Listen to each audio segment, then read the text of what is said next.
Hi friends, welcome to VNS ultimate கொண்டாட்டம். இந்த வீடியோவில் என்ன பார்க்க போகிறோன்னா, அருள்மிகு செங்கமலவள்ளி தாயார் சமேத அருள்மிகு பாஷ்யக்கார ஆதி சென்னை கேசவ பெருமாள் திருக்கோயிலோட பிரம்மோற்சவம் விழா வெகு சிறப்பாக தொடங்கியிருக்கு.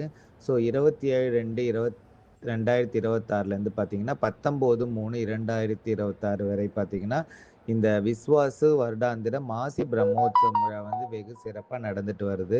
ஸோ ஒவ்வொரு நாளும் பார்த்தீங்கன்னா நம்ம பெருமாள் மற்றும் ஸ்ரீதேவி பூதேவி தாயார் சிறப்பு அலங்காரத்தில் காட்சி தராரு. ஸோ காலையிலும் மாலையிலும் பார்த்தீங்கன்னா பெருமாள் ஒவ்வொரு விதமான பாகத்தில் திருவீதி புறப்பாடு நடந்துட்டு வருது. ஸோ இதோட முக்கிய நிகழ்வாக பார்த்தீங்கன்னா திருத்தேர் பார்த்தீங்கன்னா வர வெள்ளிக்கிழமை வெகு சிறப்பாக நடந்துட்டு வருது. ஸோ உங்களுக்கு நேரம் கிடச்சுன்னா இந்த திருத்தேரில் கலந்து கொண்டு இந்த ஆதிகேசவ பெருமானோட அருள் பெறுங்க.